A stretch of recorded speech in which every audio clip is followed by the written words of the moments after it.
Hello दोस्तों, सबसे पहले तो सावधान सावधान सावधान, उसके बाद नमस्ते। ये क्योंकि सावधान मैं इसलिए कह रहा हूँ क्योंकि आजकल चोर जो है ना गली गली घूम रहे हैं और जो बड़े पोस्ट पे बैठे हैं ना, बहुत लोग, क्या इल्ज़ाम लगाऊं न लगाऊं, साथ तो सभी लोग दे रहे हैं। तभी हमारे साथ चोरियां होती हैं और हमको लूटा जाता है। कभी भी आप सुने हैं कि चोरियां सिर्फ गरीब फैमिली में ही होती हैं और लूटा सिर्फ गरीब को ही जाता है? कभी अमीर के साथ ऐसा हुआ है? मैं क्यों कह रहा हूँ ये चीज़ें, मैं एक्सप्लेन करके बता रहा हूँ। सबसे पहले तो आपके पास अगर किसी का भी फ़ोन आए, कुछ भी आए, तो अपना बायोडाटा, अपना डिटेल कभी किसी को ना दें। फ्रॉड बहुत ही किया जा रहा है। मेरे साथ क्या हुआ, आज सुबह की बात मैं बता रहा हूँ।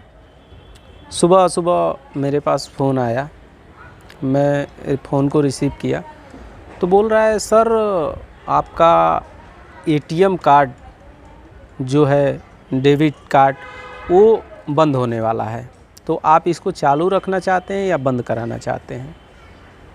तो मैं तुरंत समझ गया कि ये तो फ्रॉड है, क्योंकि मैंने बहुत अपने फ्रेंड सर्किल में ऐसी बातें सुने हैं, ज़्यादा दिनों से सुन रहा हूँ और सुनने को मिलता है। तो मैं तुरंत समझ गया कि ये फ्रॉड है। तो मैंने उसे बताया कुछ नहीं, मैंने कहा कि सर मैं चालू कराना चाहता हूँ, मतलब चालू रखना चाहता हूँ।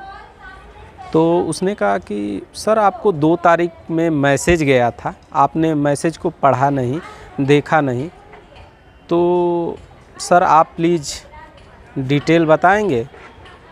मैंने कहा क्या चाहिए? तो कह रहा है कि आपका कार्ड जो है वो चिप वाला है या विदाउट चिप है। मैंने कहा कि मैंने कुछ दिमाग लगाया, तो मैंने बोला कि सर मेरे पास तो बहुत कई बैंकों के कार्ड हैं, आपको कौन सा कार्ड चाहिए? तो वो तुरंत समझ गया कि ये बात समझ गया है, तुरंत उसने फ़ोन काट दिया। मैं फिर से फ़ोन लगा रहा हूँ तो उस पे फ़ोन नहीं लग रहा है। तो इसको क्या समझा जाए? बड़े लोगों की साजिश नहीं है। क्यों मैं कह रहा हूँ बड़े लोगों की साजिश? क्योंकि अभी मैं ये नया नंबर लिया हूँ और मैं एक्चुअली दिल्ली में हूँ। तो मैं क्रेडिट कार्ड के लिए अप्लाई करने के लिए जितने भी मेरे अकाउंट हैं उस बैंक में, यहाँ पे मैं गया, क्रेडिट कार्ड के लिए ज़रूरत थी। तो मैं गया, वहाँ सारा डिटेल दे के आया और डिटेल देने के बाद ही ये कुछ दिनों में, 10-15 दिनों में ये फ़ोन आने चालू हो गए। तो कुछ ना कुछ बड़े लोगों का हाथ तो है। इसके पहले कोई कुछ नहीं था, अचानक फ़ोन आना चालू हो गया। ये क्या मतलब है, मेरे को समझ में नहीं आता है। और जब तक कि बड़े लोगों का हाथ ना हो ना, कोई कुछ नहीं कर सकता। इसमें कुछ तो बात है, ये मैं गारंटी के साथ कहता हूँ कि कुछ तो बात है। मैं फील किया हूँ इसलिए बता रहा हूँ। मैं ऐसा क्यों कह रहा हूँ? कभी आपके आस पड़ोस भी या आपके साथ भी हुआ होगा, आप जब भी एटीएम गए होंगे पैसा निकालने, तो जब एटीएम से पैसे निकाले होंगे तो आपको नोट जाली निकल गया होगा, फर्जी नोट निकल गया होगा। भाई एटीएम में ऐसा क्यों होता है? एटीएम में तो सिर्फ पैसा एटीएम के कर्मचारी ही डालते हैं, वो भी फुल सिक्योरिटी के साथ, बैंक मैनेजर के देख रेख में ही पैसा पड़ता है। तो वहाँ कैसे जाली हो गया? जब भी हम बैंक में पैसा अपना जमा करने जाते हैं, वहाँ तो हमारी नोटों को बारीकी से चेक किया जाता है कि ये कहीं जाली तो नहीं है। तो एटीएम से जाली नोट कैसे निकलता है? कभी सोचे हैं आप? अगर कुछ बड़े लोग या बैंक के लोग न मिले हों तो वहाँ से कैसे गलत काम हो सकता है? तो मेरे कहने का और इशारा सिर्फ शायद समझ गए होंगे, तो अपनी प्राइवेसी खुद रखनी पड़ेगी। हम लोग किसी बड़े नेता वाले फैमिली से नहीं है कि 1 घंटे में हम लोगों का सामान जो भी चोरी हुआ रहेगा पता चलेगा तो वापस आ जाएगा, ऐसा नहीं होगा। बहुत मेहनत से हम लोग अपना किसी तरह गुजारा या फैमिली का सरवाइव करते हैं। तो मुझे लगा कि ये इन्फॉर्मेशन आपको देनी चाहिए, क्योंकि कुछ लोग भी अगर इस शिकार होने से बचते हैं, मतलब फ्रॉड होने के शिकार से बचते हैं, तो बहुत ही अच्छा है। तो कोई भी अगर bank detail, debit card, ATM card, credit card, कोई भी डिटेल मांगता है, आप किसी को न दें। जाके आप बैंक से मिलें या कहीं अपने नज़दीकी पुलिस स्टेशन पे शिकायत करें। वो भी शिकायत क्या करेंगे, सारे लोग वही हैं, शिकायत करने से कोई मतलब नहीं है। अपने सामान की और अपना सुरक्षा स्वयं करना पड़ेगा। तो हमको इस चीज़ को ध्यान रखना पड़ेगा, क्योंकि गरीब के लिए कोई नहीं आता है। पुलिस स्टेशन जाएंगे, उन लोगों को पैसा चाहिए, कहीं भी जाएंगे तो उतना हम लोग नहीं कर पाएंगे, भाग दौड़ वो भी जो भी है। तो हमको ये करना पड़ेगा, अपने सामान की सुरक्षा स्वयं करना पड़ेगा।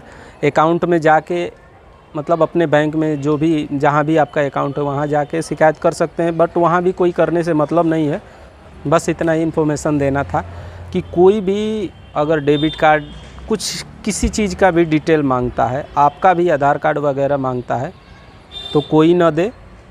और माताओं बहनों से भी रिक्वेस्ट है कि आप घर के सदस्य से पूछे बिना कभी कुछ चीज़ किसी को न दें, क्योंकि रूरल एरिया में माताएं बहनें थोड़ी कम पढ़ी लिखी होती हैं। मेरी भी माँ पढ़ी लिखी नहीं है, इसलिए मैं बता रहा हूँ कि घर में किसी पर्सन से, कोई भी सदस्य हो, उससे पूछ लें कि ऐसा फ़ोन आया था, ऐसा हुआ था, तो मैं क्या करूँ, ऐसा न करूँ, आप देख लीजिए। और आपके मोबाइल पे जो मैसेज आता है उसको तो बिल्कुल ही न दें, किसी कीमत पे उसको न दें। भाई उसको प्राइवेट क्यों रखा गया है, उसको प्राइवेसी इतनी क्यों लगाई गई है, क्यों आपके मोबाइल पे मैसेज आता है? क्योंकि ये सिर्फ आप जाने, ये सीक्रेट चीज़ है। ये बैंक वालों को भी पता नहीं चलना चाहिए। ऐसा रूल बनाया गया है कि आप ही के फ़ोन पे ऐसा आएगा, इसका डिटेल आप ही जानेंगे। अगर आप OTP डालेंगे तभी आपके अकाउंट से पैसे कटेंगे। इसमें आप OTP भी किसी को दे रहे हैं जो मोबाइल पे आता है, तो बैंक की जिम्मेदारी ख़त्म हो जाती है, क्योंकि ये प्राइवेसी आपको दे रखी है कि आप अपनी प्राइवेसी खुद करें, आप अपनी सेफ्टी का ध्यान खुद रखें। और तभी तो ये फ्रॉड लोग फ़ायदा उठाने लगते हैं, कस्टमर के पास फ़ोन करके ऐसे ऐसे झांसे देते हैं कि आपका डेबिट कार्ड बंद होने वाला है, क्रेडिट कार्ड बंद होने वाला है, आपके साथ ऐसा होने वाला है, और डिटेल पूछते हैं, बेवकूफ़ बनाते हैं। तो प्लीज़ इन सब चक्करों में न पड़ें और अपनी प्राइवेसी का ध्यान रखें। कभी ऐसा फ़ोन आए तो उसको डांट दें। और कंप्लेन क्या करेंगे, मैं तो पहले ही बताया, कंप्लेन क्या करेंगे, सारे लोग मिले होते हैं। अपनी प्राइवेसी का ध्यान रखें। बस छोटी सी आपको इन्फॉर्मेशन देनी थी। आप अपने सामान की सुरक्षा स्वयं करें और इन फ्रॉडों से बचें। जय हिंद, जय भारत।